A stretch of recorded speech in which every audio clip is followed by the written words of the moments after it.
Қандай әдемі, шіркін. Сол шақарды өз көзіммен көрсем ғой. Жалғас, құлынды көгенде. Бейге қымыз жиналсын. Қазір апа, бара жатырмын.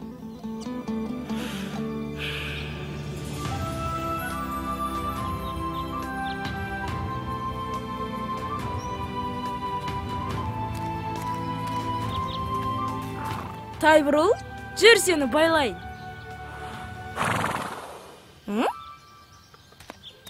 Жүр. Тайбұрыл, жүр деймін. Тайбұрыл, ой!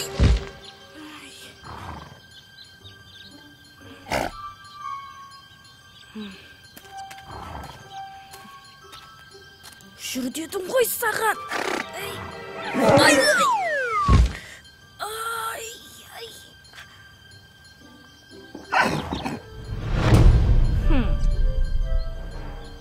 Тайбұрыл?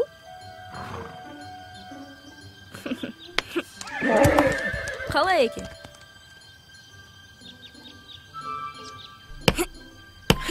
Жалғас, тоғайдан отын әкеле қойшы. Кешке бауырсақ пісіреміз. Жарайды, апа!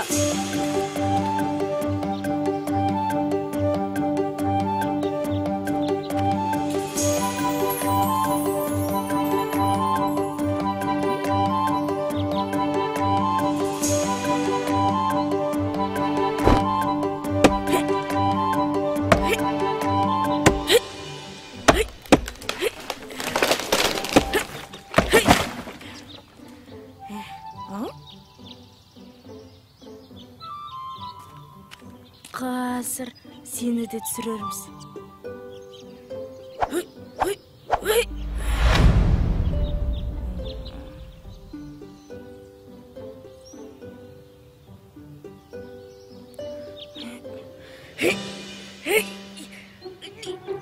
Мынау немене қалған өз?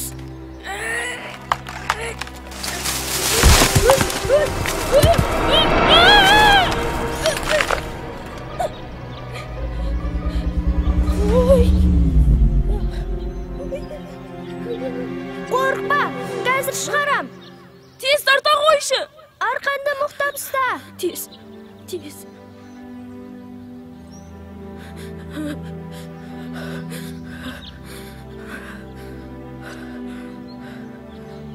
Қалай? Қорқтың ба?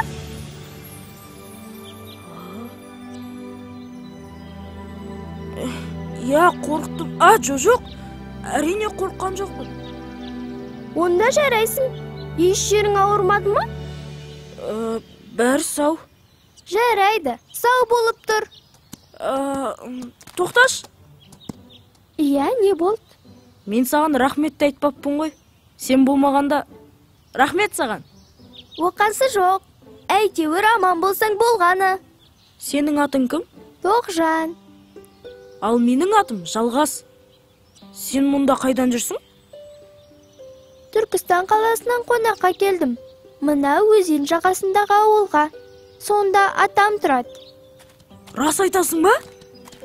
Иә. Ауыл беткейде алыс емес. Жоқ. Түркістан шаһарынан келгенімді айтамын. Иә. Қандай керемет. Онда тұрған не бар? Білесің бе? Мен Түркістан шаһарын көрсем де бармандаймын. Өзі өте әсем шығар, я? Ол рас, өте әдемі қала. Онда әулие Қожа Ахмет Яссауидің кесенесі бар. Алыстан күмбездерін көремін. Аспанмен таласады ғой. Иә, Түркістанда қазақ елі өздерінің хандарын сайлап отырады. Керемет. Сондай шаһарда тұратын. Сен қандай бақыттысың, я? Әрине, бірақ мен даланы сағынам. Даланың өз сыры, өз әдемілігі бар ғой. Мүмкін солай шығар. Бірақ бәрібір Түркістан ерекше. Міне, менің ауылым осы. Сау бол Жалғас. Енді байқап жүр. Сау бол Тоғжан. Тағы да рахмет. Түркістанға жолың түссе қонақ бол. Біздің медресенің қасында.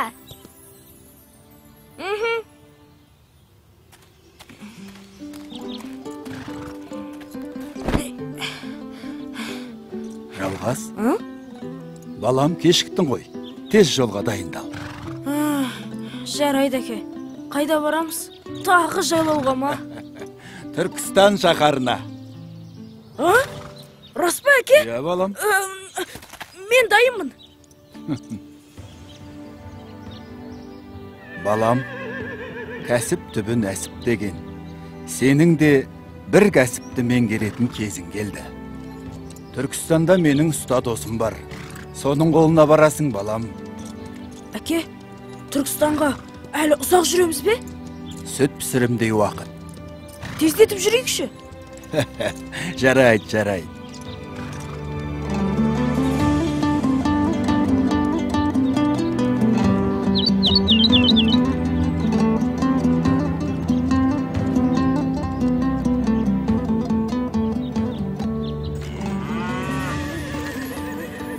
Не деген үлкен? Малыңа неге болса ше?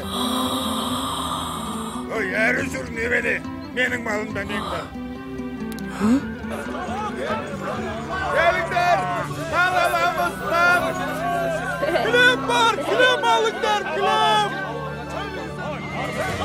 Ер-тоқым бар! Ер-тоқымға келіңдер! Отырардың қымыранын алыңыз! Яны сондай келіңіз! Келіңіз! Келіңдер бері келіңдер! Сауда жасаңдар! Не деген үлкен?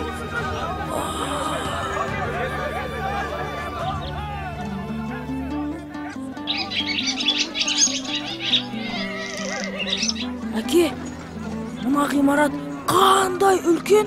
Өрнектерін қараш. Мұны қалай жасаған екен?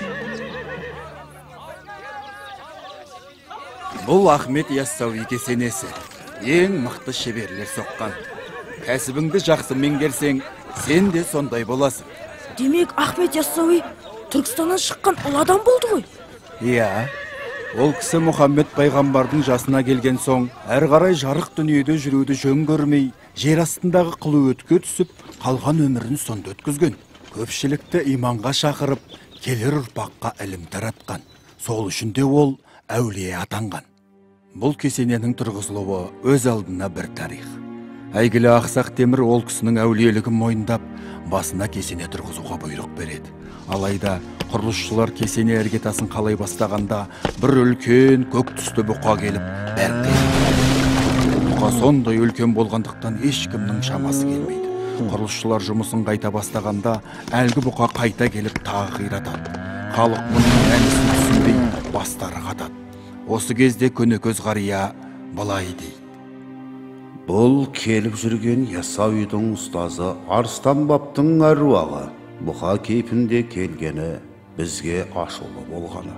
Өйткені ол ұстаздан бұрын шәкіртке кесене тұрғызуға қарсы. Содан көпшілік жиналып, Арыстан баптың басына барып, 100 мал құрбандық шалып, шағын кесене тұрғызады. Міне, содан бері асау бұқаны ешкім көрмепті.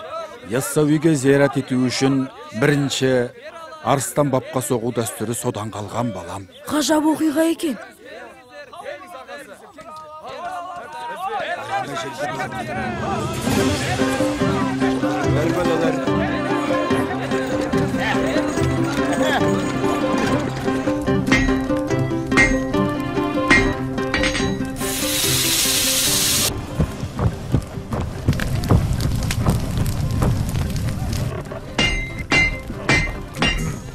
Ұстаға сәлем бердік.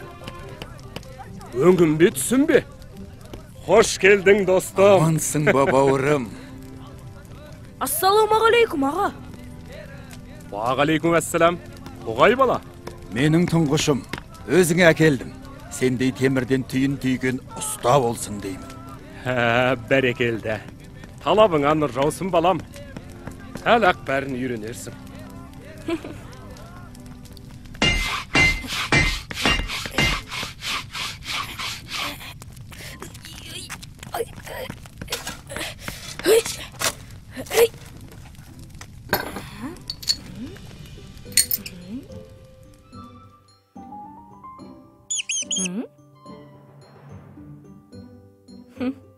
Қалқан құлақ, қорықпа, жей ғой. Қаласаң екеуміз дос болайық.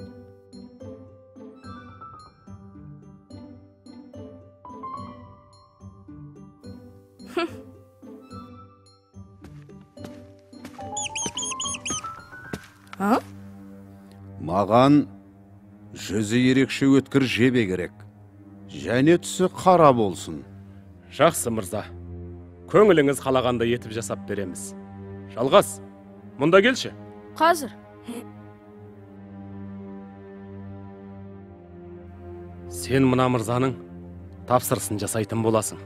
Балақайдың қолынан келе қояр ма екен, а? Ойымдамаңыз, бәрі ойдағыдай болады. Байқап көрейік. Ал Жалғас, шеберлігіңді көрсететін кез келді. Өзіңе сенімді бол. Іске сәт. Біз жасаймыз.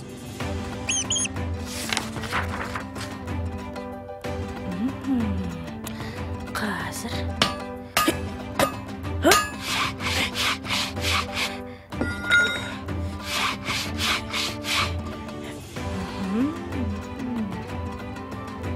Ярамайды, қайтадан көр.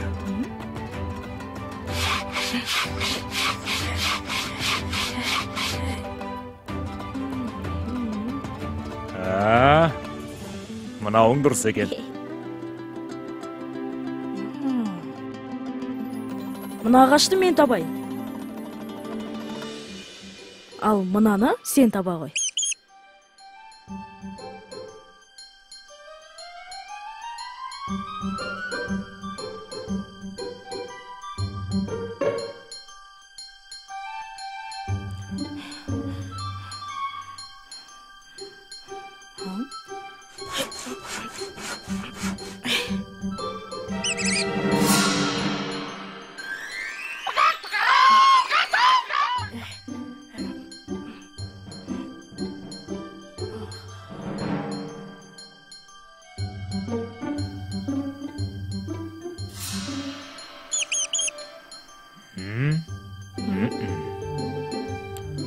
Ағашың жарамайды.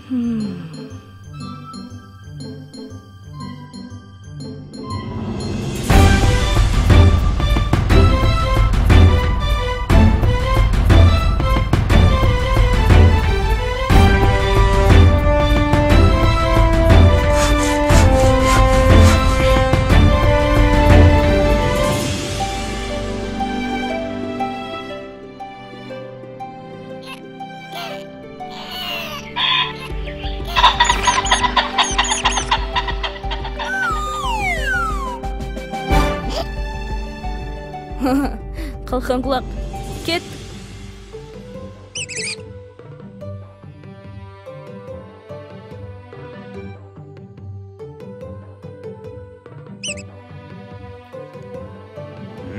Бәсе, мынауың дұрыс екен. Жарайсың.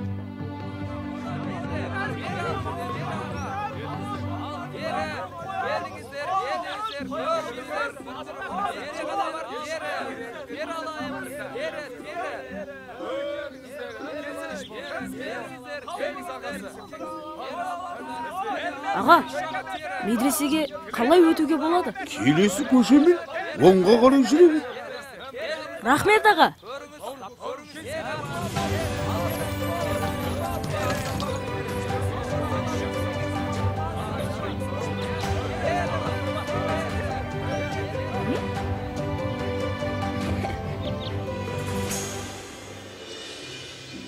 Тоғжан!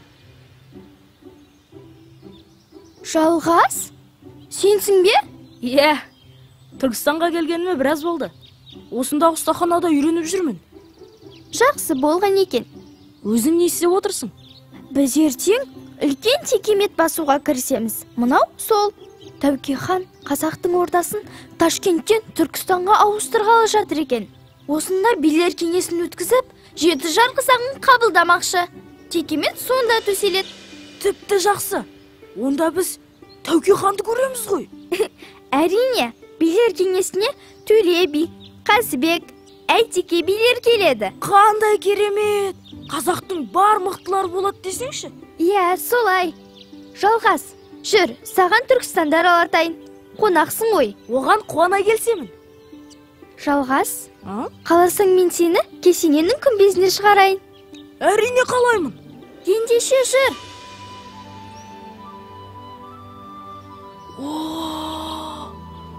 Охо, Міне, Түркістан түгел көз алдыңда.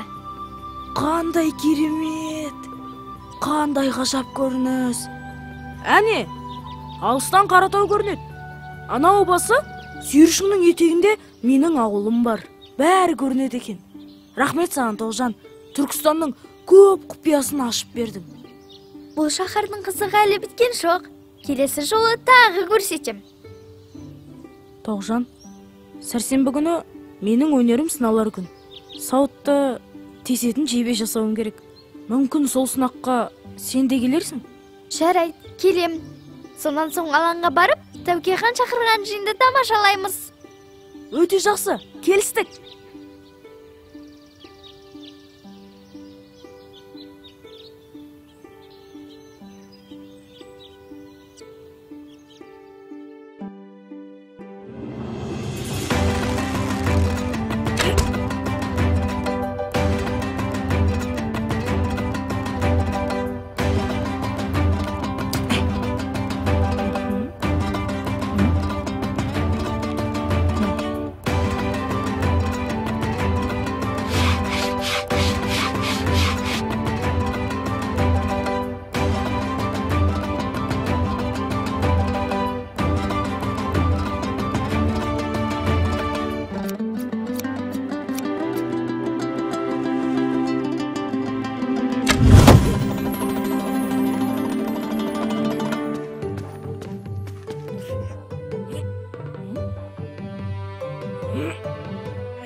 Қалқанғылақ, сенің басың істейді екен.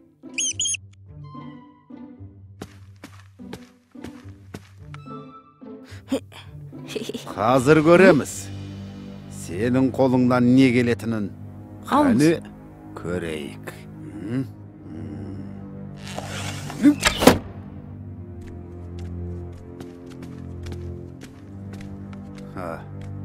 Балақай, сен жарадың.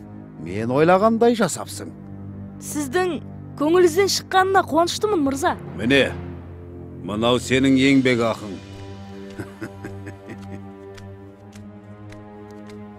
Мәссаған, мынау тым көп қой. Мырза қателесіп берген болар. Әкем біреудің ақсын жеуге болмайды дейтін. Ал, Тәуке хан, ажалыңмен жолығуға дайындал. Осы жебе сенің жүрегіңе қадалмаса, атым өшшін. Кешіріңіз, мырзам. Бұл жебе Тәуке ханның жүрегіне не үшін қадалмақ? Сен бұл сөзді естімеуің керек еді, балақай. Енді өсіңнен көр.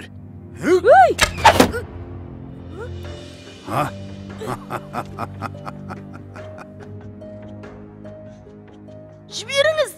Мұндай жауыздыққа қалай бармақсыз? Жіберіңіз деймін! Онда шаруаң болмасын, балақай.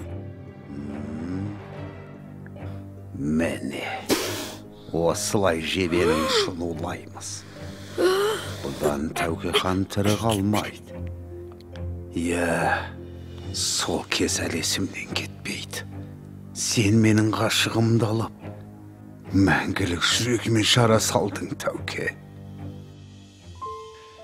Екеуміз бала кезден бір көстік. Менің жүрегімнің сендік екенін білесің ғой. Түсінемін. Бірақ Біз есейдік емес пе? Балалығымыз артта қалды. Енді менің жүрегім басқа деп соғады. Екеумізді айыратындай ол кім сонда? Тәуке Сұлтан. Біз онымен сөз байластық. Ендігі жерде екеуміз дос боп қалайық. Сау бол. Қарагөз! Тәуке Сұлтан!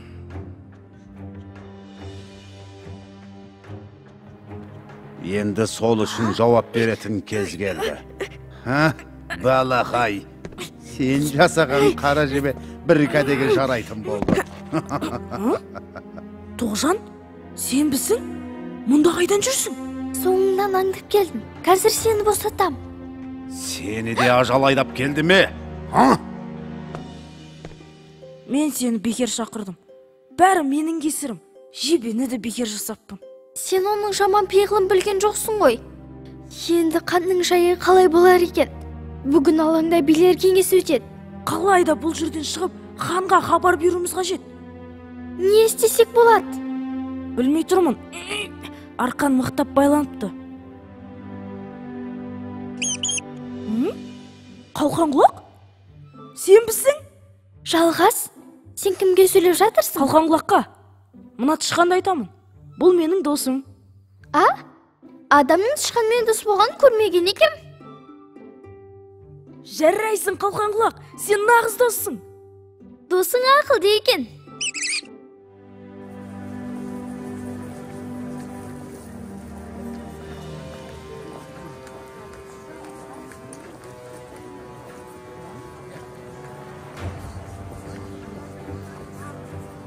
Осы жерден жақсы көрінеді екен. Ал Тәуке хан, шық қане.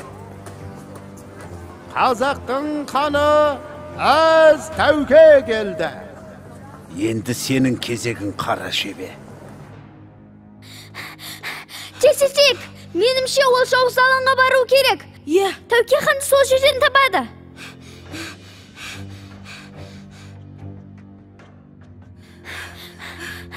Мұнда төте жол бар. Тездетейік. Уа халқым! Кешелі бері билермен келелі кеңес құрдық. Төле би, Қазыбек би, Әйтеке би бастаған игі жақсылар ортаға ойды салдық. Қасымның қасқа жолымен есімнің ескі жолын қайта жаңғыртуды шештік. Енді ата заңымыз жеті жарғыны қабылдаймыз. Ал енді қазақтың қаймағы Төле, Қазыбек, Әйтеке билер сөйлесін. Ханаға! Сізге қасандық жасалмақшы. Сақ болыңыз, хан ием.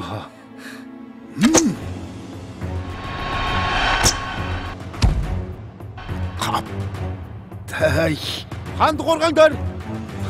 Әне жауыз. Шатырда қашып барады. Атыңдар.